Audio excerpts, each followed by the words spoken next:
Hi friends, strangers, internet. My name is EmilyHanhan. I love colorful makeup and colorful language. I am here today to talk about Danessa Myricks. So, a couple of weeks ago, maybe a couple of months ago at this point in time, no, end of June. There we go. At the end of June, I placed an order with Danessa Myricks. They are a brand that has been on my radar for a little longer than I expected. Like, I expected to buy from this brand sooner than I did. As y'all saw in my indie makeup haul, I picked up some things.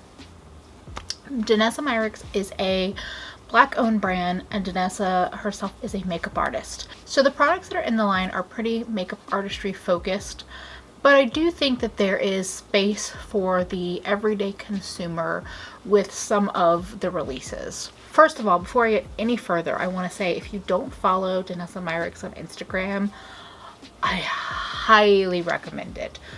Her Instagram is skin goals, and she plays with color, and she does like diffused but still bright looks. So even if you have no interest in the brand, if you are just a lover of beautiful looks of artistry, please go follow her Instagram. So what I picked up 4 samples of her Vision Cream Cover. These small tubes are $5 each. I purchased Neutral 1, Neutral 2, Warm 1, and True Yellow 1. Okay, so we have that. I also picked up the Dew Wet Balm in Morning Dew, which is a face balm. Then I also picked up the Pride bundle that the brand had put together. So Danessa Myricks Colorfix are the first products I really heard of hers, and I'm pretty sure Bailey B was one of the first people that I heard talking about these Colorfix.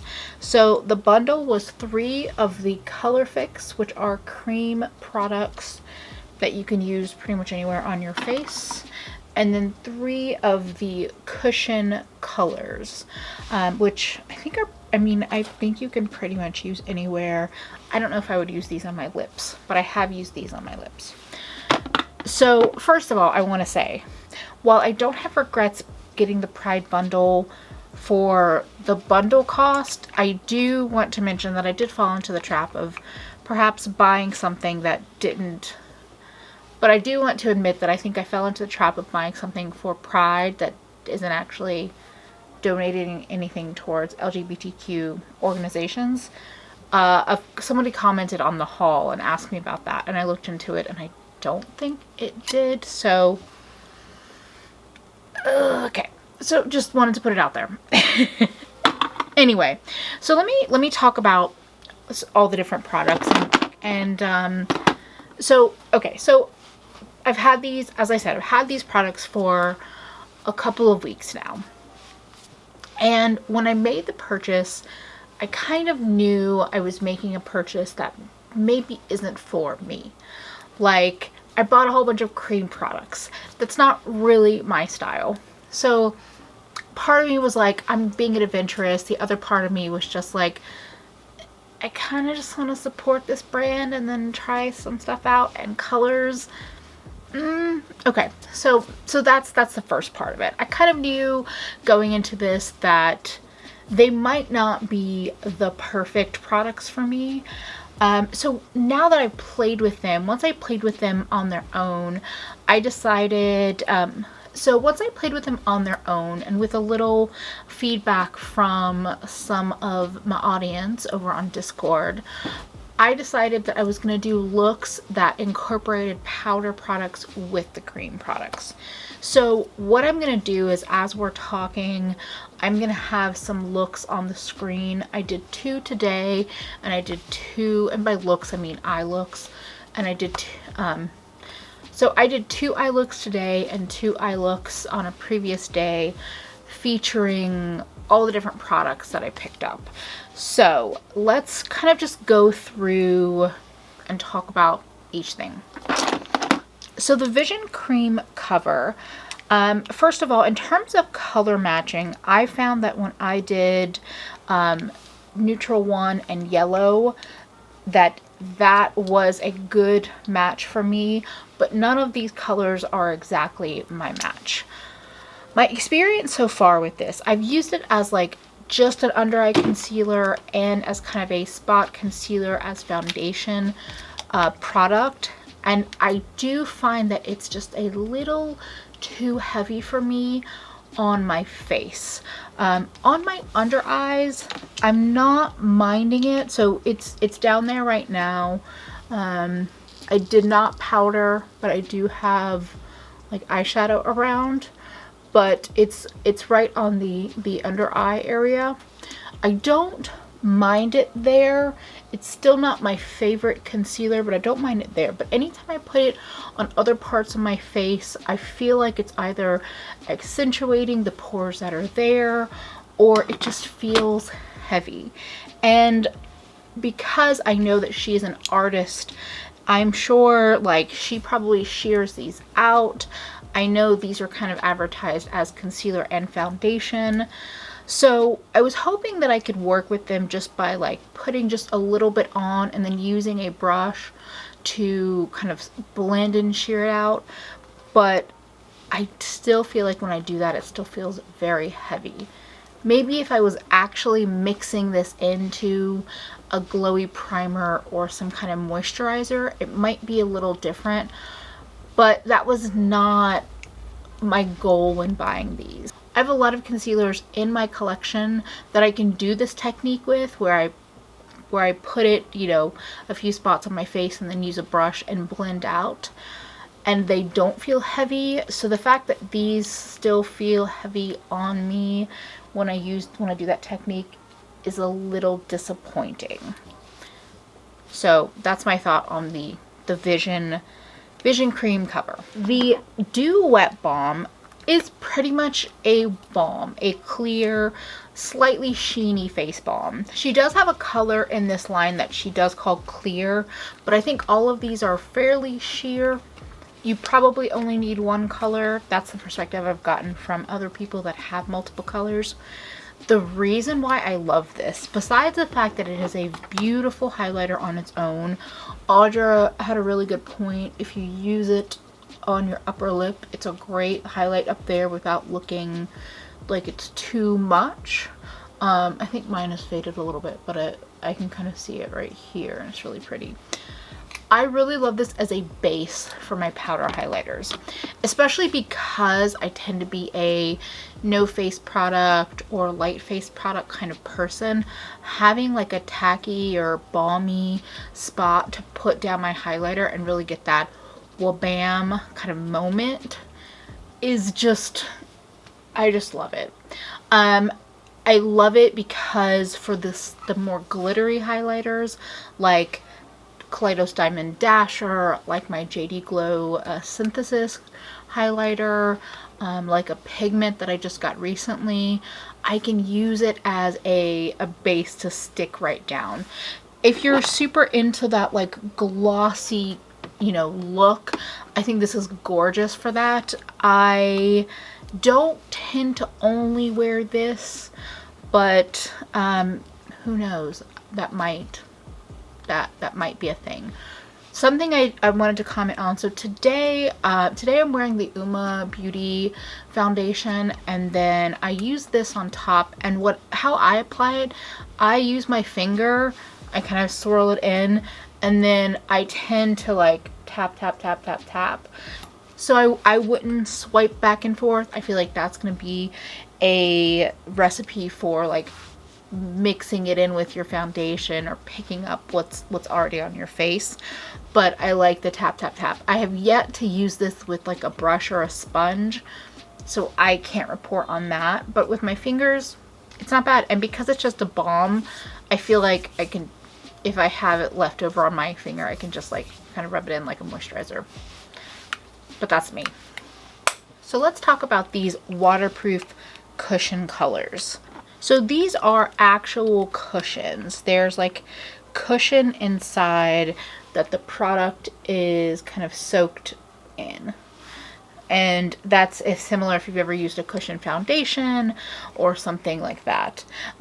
That's what these actually are, which shows they are very, very thin in texture. They are very thin. So if you are not as comfortable with the idea of really bright colors in like a very thin product, let's kind of like start it over. I don't think these are incredibly user friendly, and I think that they are more likely than not going to be problematic to work with for most people.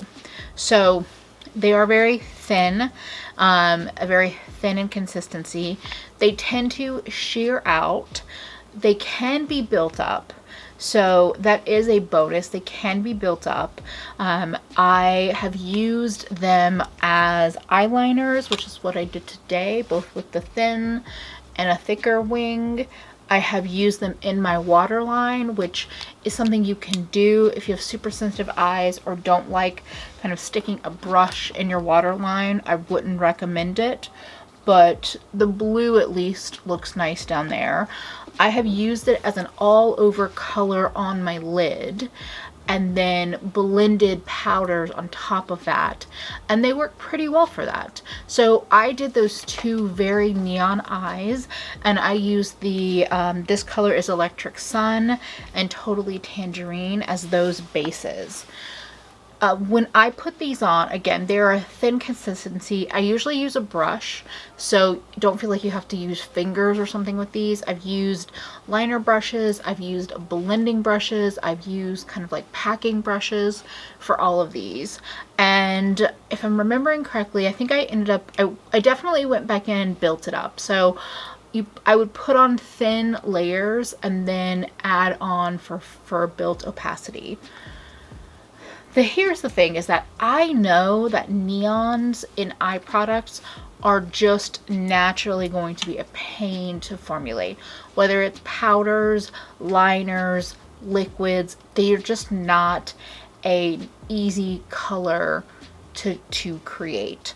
So I'm pretty excited to have especially this color. Y'all know this is like my happy place, this kind of color, in my collection as like a base, because the green look that I did, I loved.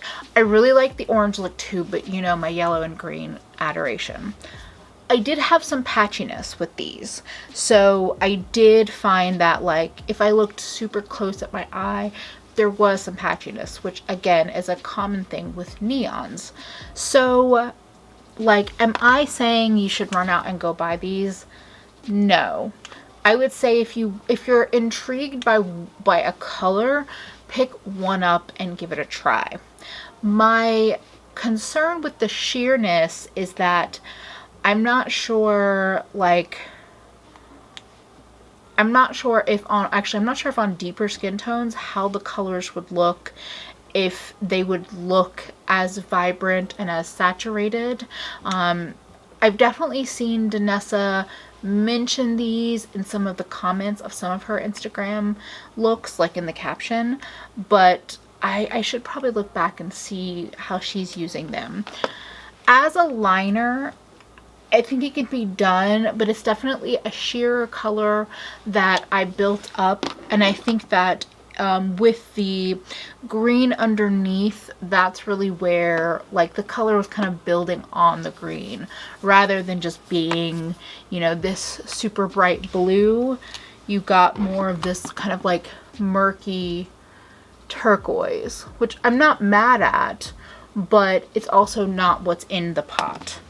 So there is that. So like I said, for my first two looks, I put these down as a base. I went over and kind of built it up. I sketched out the shape. Those looks, I used more defined brushes, but you can totally use fluffier brushes and do a little bit more like blending out. But I think with these neon style colors, they're not really the kind of colors that might naturally just like blend out to nothing. So for the looks on camera, I decided to create more defined edges and just kind of like fill it in. when I went in and layered powders on top, I think it went pretty well. I didn't put any primer down before the powders or before the creams, and I felt like the powder stuck on the creams pretty nicely. The looks had good longevity. I did put a little glitter glue down on top to put my shimmers, but I felt like this was a fun way to use this product, and I would say if you already have them in your collection and you haven't tried that out, using it as like a bigger base and then adding other colors in, you might want to give that a try. I loved like bringing in the deeper or more vibrant greens on top of the neon yellow, and yeah, so like I said, hopefully I'll keep using them. We'll see. I have to say, on top of other colors, this one in particular is a pretty liner. It is. I'm not sure how these would really look as a liner because I feel like they might sheer out a little too much. So now we have the Colorfix, the first products I heard about of Danessa's, and I think probably the most kind of like dependable and go-to. If you like cream eyeshadows, if you like one color looks, I think Danessa's Colorfix are fantastic. I like that the dispensers on these are really like pretty small. You can squeeze out what you want. I usually will like put it on the back of my hand and then pick it up with a brush. This pink as a blush, oh, I mean, a little teeny bit goes a long way. And I think the next time I want to play with this, I might try to mix it in with like a little foundation so that it's a little less scary to blend out. This also can work as a lip tint. I haven't done it as a full-on lip color, but I have seen Danessa do that.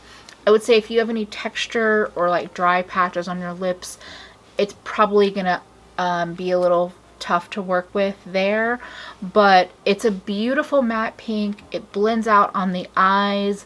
Such a fun, bright color. These two are both more of a metallic formula. I think they call them the foil.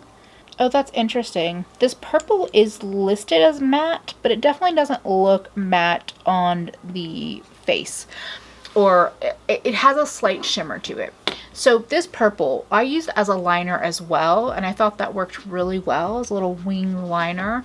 And you know what, it makes sense that it's not listed as like a foil, because it's not highly metallic, but it is a pretty color on the lid.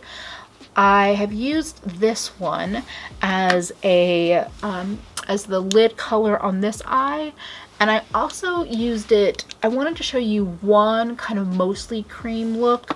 So this eye over here, I have the this green as the only green that's on my eyes. So this softer blend out up here is the same green as this like more intense color. The inner corner color is a powder product, but everything else on this eye is the blue liner and the green shadow. Now this one is listed as metallic. Really, it just has like silver glitters in there to me, which is not the prettiest on a blend out. So if you're particular about that, you might not love it. On the finished eye, I don't mind it, but it's not my favorite metallic kind of green. It is a really fun, bright green. I kind of only realized just how like grass green it was once I paired it over here with like the khaki green and the kind of swampy colors. Like I felt like it really accentuated just how kind of like true green it is. Like it's not blue green, it's not yellow green, it's just a green. So, and I feel like this eye is a good example of like how I might use the Colorfix in the future. Just doing this like one shadow look, popping something on the inner corner with some dimension, and kind of calling it a day. I think of everything that I've tried from Danessa, these seem like they are quite the most user-friendly. Again, you could do like cut creases, you can do one shadow looks, you can use them all over the face. I know Tony, the Regular Girl Reviews on Instagram and Twitter, really loves the color Alien, and it's kind of multi-chromatic. So I think, like I said, of all the products I use from Danessa, I think these, for the everyday makeup lover, probably the most kind of user-friendly, as I've said. Are they going to be the one that I reach for actually the most? I don't know. They're not quite as like highly metallic as what I want for my cut crease, but, or even for my lid color period, cut crease, whatever. But playing with them with other powder products, putting, you know, down this color and then putting my more sparkly shimmers on the inner corner and kind of into it was fun. I think they do have like, they have a lot of lives in them, these cream products. So that was some thoughts playing with, you know, Danessa Myricks and kind of my makeup style, which is a mix of powders and creams. And I didn't think a year ago it would be saying that like I'm into cream products. So my general thoughts, just to run through everything. With the Vision cream covers, if you are more comfortable or more familiar with working with more full coverage products, you might love them. I think her sample size for $5 I think is brilliant, and I really appreciate this because I would have never tried it without it. I am kind of excited to have little mixers like neutral and warm things. I mean, anything can be mixed, but to have these just in case. I actually think the packaging for $5 is also really nice. I think that the cushion covers are a more challenging product that I would love a little bit more, I guess, like guidance on her website or even maybe in her social media on how she uses these, because I feel like, are we all missing something? Because multiple people that I've seen talk about these have had kind of iffy experiences with them. The Colorfix, I think, like I said, are a lovely formula. I didn't mention this. They dry down. They seem like they're transfer proof. I mean, you know, nothing came off on my eyes. The cushion cover did not come off. So I do think that they are like hard-working, long-wearing products. Same with these. Same with the cushion colors. And overall, I have no regrets. I definitely took a risk in buying what I bought, and I'm learning, and I'm going to continue to kind of learn and play with them. Oh yeah, and the wet balm is lovely. If you don't have a clear or slightly shimmery, kind of glossy, balmy product, I do think this is a nice one. I like that it's in a compact rather than like a stick or a pot, because I do actually, now that I realize it, I do have like a stick and pot kind of gloss items that I never use. I like things in compacts, and I think it's lovely as a highlighter base, and yeah, I'm happy with it for a surprising win. And I'm gonna keep looking at Danessa Myricks and her line and think about buying more. She has some highlighter palettes. Oh, they're so pretty, the light one. And she has loose highlighters, and I never thought I was into loose highlighters, but I mean, she has some of those duochromatic, weird, funky ones that I love. But I know right now I have a million of those in my collection, so I'm gonna hold off. If there's anything that you've ever used from Danessa that you highly recommend, something I'm missing out on, definitely leave me a comment and let me know. And if you like this video and you would like to follow along with my colorful shenanigans, I would love for you to subscribe, and feel free to check me out over on Instagram and Twitter. I'm at Nomnivorous on both platforms. Thank you so much to my patrons. If anybody is curious to see what we do over on Patreon, definitely check out the link in the description box. And just thank you so much for spending a bit of your day with me. Please stay safe, please wear your masks, and don't forget that Black lives still matter. I will talk to you later. I don't normally say that in my outro. Whatever, I'm leaving it in. Bye, friends!